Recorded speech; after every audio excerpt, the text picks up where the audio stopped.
Përshëndetje të gjithëve dhe mirë se erdhët në kuzhinën e Rajanës. Sot do të përgatisim së bashku tas kebab me mish dhe qep. Dikush mund ta përgatisë siç e kam përgatitur unë në këtë video, të tjerë mund të kenë receta të tjera, por në fund fare le të them që kjo është një recetë që shijon shumë.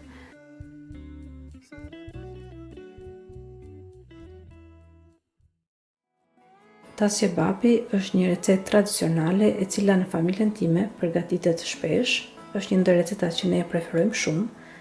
Dhe sot unë po sjell versionin që ne përgatisim në shtëpi për tas kebab me mish.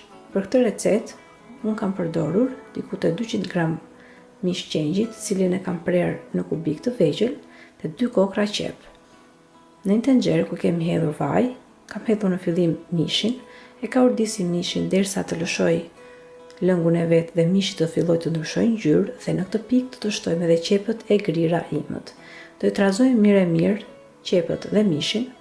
Në një moment kam ndryshuar dhe tenxheren, për shkak se tenxheria që përdora më duke sikur më zinte qepa në pjesën e poshtme dhe mora një tenxhere që nuk ngjiste.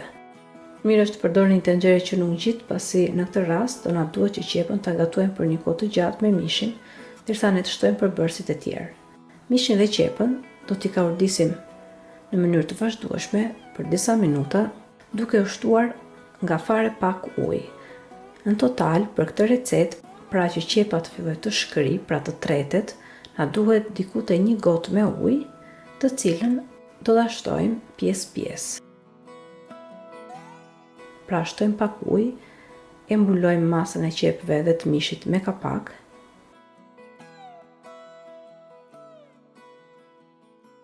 Dhe më pas rreth 1 minute që mishi dhe qepët janë gatuar në zjarr mesatar, e heqim kapakun, e trazojmë sërish qepët dhe mishin dhe të shtojmë sërish ujë, dhe kështu procesi përsëritet derisa të shikoni që qepët do të fillojnë të përgjysmohen, pasi shumica prej tyre do të fillojnë që të shkrinë, pra të treten.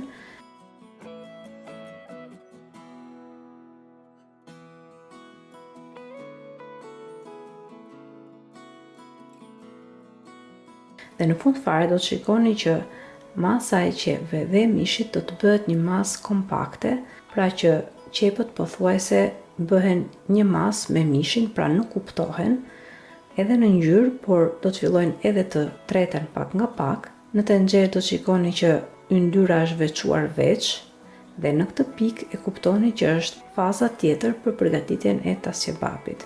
Tani në tenxhere do të shtojmë rreth 1 lugë e gjysmë gjelle me miell, e trazojmë mirë dhe më pas do të shtojmë edhe ujin.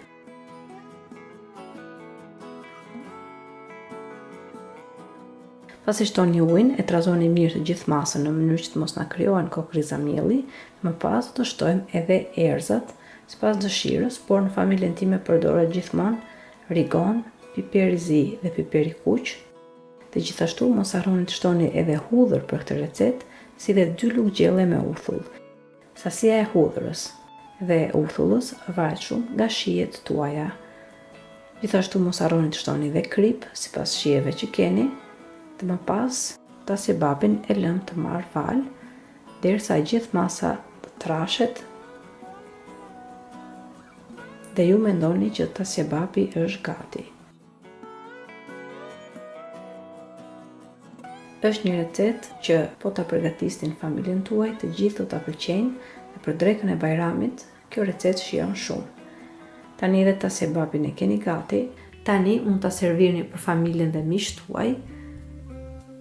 Siç u thash dhe në fillim, një recetë tradicionale shqiptare, një ndër ato recetat që shijon me të vërtetë shumë.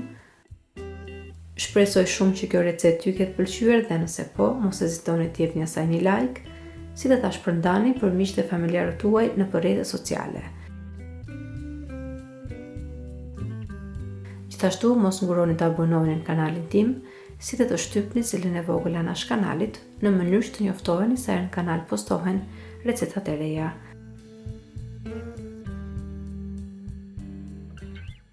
Ju falenderoj të gjithëve që më ndoqët edhe në videon e sotshme. Bashkë do të dëgjojmë sërish në videon e radhës. Deri atëherë, Zoti ju begatoft të gjithëve.